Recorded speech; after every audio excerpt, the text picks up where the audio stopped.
You've put in all the effort, you've read all the books and you've watched all the videos about techniques of how to get out of your body. You get the vibrations, everything's going right, and then boom, you're out of your body. You were planning on visiting Mars to see the Martians, or you wanted to see how your dead Uncle Bob was doing. But instead you went downstairs into the kitchen and then poof, you got sucked back to your body and woke up. It kind of sucks, doesn't it?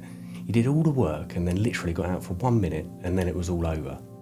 We're going to solve that problem for you today so that you can go on to have those otherworldly adventures that you've always dreamt about, if you'll pardon the pun.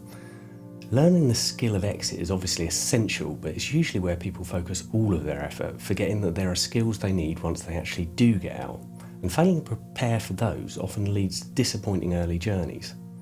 Think of it like this: you may have learned how to get into a car and turn the engine on, but does it mean you know how to drive? There's more to making OBEs last than just getting out of your body. Thankfully, the skill of lengthening the experience is pretty straightforward stuff. You just need to remember to action certain things at the right time. And there are a few tricks that experienced out-of-body travellers and lucid dreamers know that you need to add to your OBE toolkit if you're going to extend your time in the state and ensure that you can achieve all the things that you wanted to whilst you were there.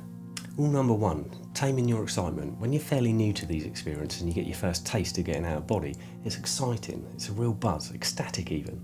The trouble is, super heightened emotion will flip you straight out of the state and back to your body. So you have to get a lid on that quickly. You need to learn to control the surge of excitement and learn to temper it down, otherwise you can kiss goodbye to the state as quickly as you entered it. Rule number 2, tactile immersion. This is out and out the best way to keep yourself in an OBE or lucid dream. It works by immersing your tactile senses into the experience. If you have a strong sensory input coming from inside the out-of-body state, then it acts as a powerful tool to keep you in the OBE. So immediately that you exit your body, start reaching out for things in the environment.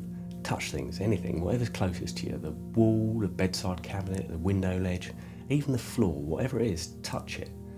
If there are objects nearby, then pick them up and feel them with your hands and feel the very real sensation. If you're outside, crouch down and pick up some gravel, feel the grass, touch the bark on a tree. One of the first things that surprises people is just how real these textures feel, and in many cases they feel even more vivid than in physical reality. Consciously do this periodically throughout the experience and it will keep you in there. That's not theory, this is OBE fact. Rule number 3, look at your hands. If you feel the space starting to get shaky as though it's going to collapse and the imagery just goes dark or starts to fade out, raise your hands in front of your face and look at them. Invariably they'll all come into focus, and with them, so will the rest of your surroundings. And if you want to add some extra juice to that, hold them out in front of your face and rub them together, because this doubles up the effect. You can see them both coming into focus and at the same time use the tactile immersion method as well. This works equally well when you find yourself in the void. Now, anyone who's been at this practice a while and had a number of OBEs will know what I'm talking about when I say that I've had many exits into the non-physical environment only to find myself in a dark void with no visual imagery present at all.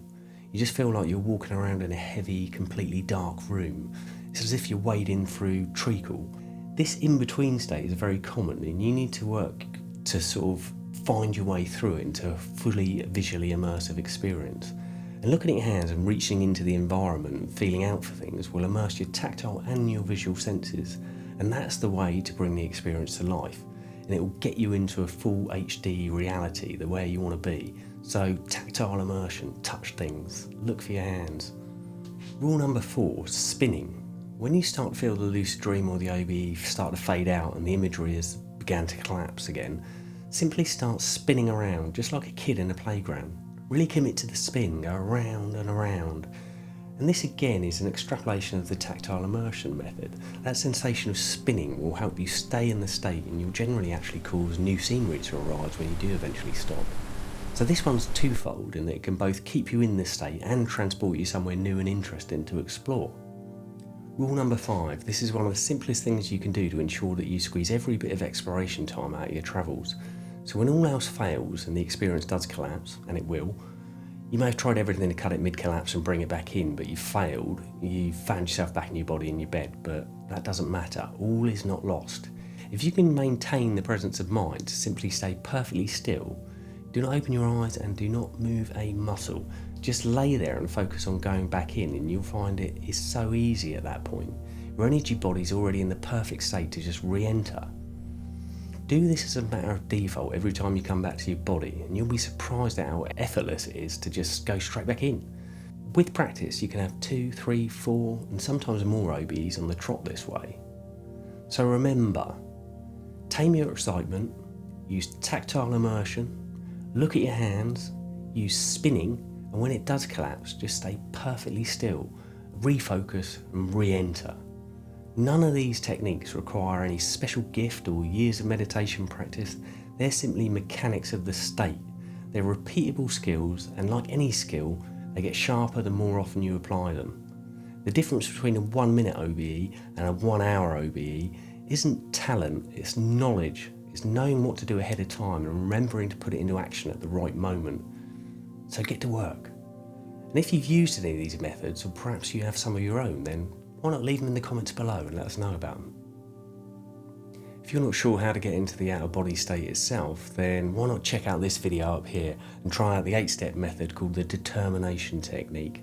And if you practice that diligently, you can be getting into the out of body state more than you ever thought possible.